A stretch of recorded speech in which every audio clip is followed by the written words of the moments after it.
Today I discuss about the difference between syrup and elixir. What is the difference between syrup and elixir? So first of all, you have to know what do you mean monophasic liquid dosage form, because syrup and elixir both are included into the monophasic liquid dosage form.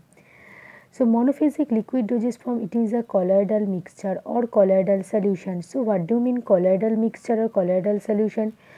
The colloidal mixture or colloidal solution is an unlike solution in which major part of the solvent and minor part of the solute included.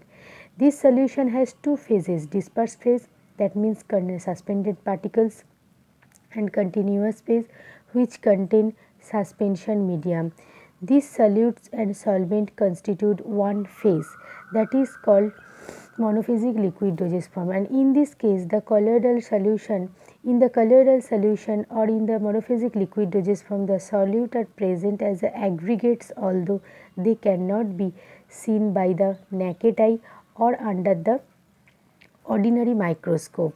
What do you mean by aggregate? Aggregate means mass of the substance. Okay, so that's why we can't see the solutes in the solvents in the naked eye or under the ordinary microscope. So next, syrup. What do you mean by syrup? Syrup is an important monophasic liquid dosage form, and it has a 66.7% weight by weight sucrose and purified water. The syrups are sweet viscous preparation and it containing medicinal substance, that's why it is called medicated syrup.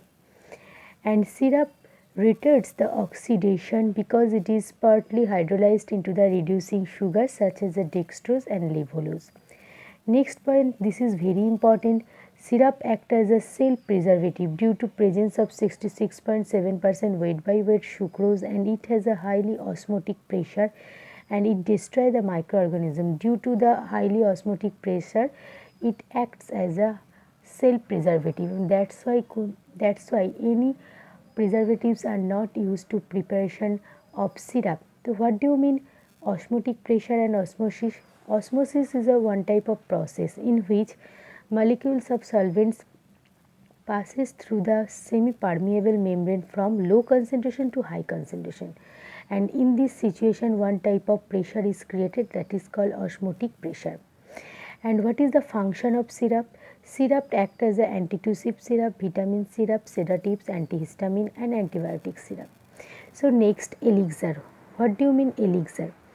It is a monophasic liquid dosage form also, but it should be applied in for internal purpose also. Elixir are a sweet aromatic preparation. Okay, so what do you mean aromatic preparation? Aromatic water, it is one type of aqueous solution and which is saturated or made by the volatile oil, example rose oil, peppermint oil, etc. Okay, that is called aromatic water. And this medicated elixir usually contain the some various very important potent drugs such as antibiotic, antihistamines and sedatives. And elixir is a clear sweet flavored liquid used for medical purpose to be taken orally and intended to cure its illness. When it is used as a pharmaceutical preparation, an elixir contains at least one active ingredient deserved to the taken orally. So this is the elixir and syrup. This is the difference of elixir and syrup. Both are very important and both are also included into the monophasic liquid dosage form. And what do you mean colloidal solution, colloidal mixture? What do you mean osmosis and osmotic pressure? What is the aggregation property? These are very important. Function of syrup, function of elixir, what is the aromatic water? These are also very important. And one question is very important, that is why preservative is not used to make the syrup? Because syrup acts as a cell preservative due to its high osmotic pressure, that's why.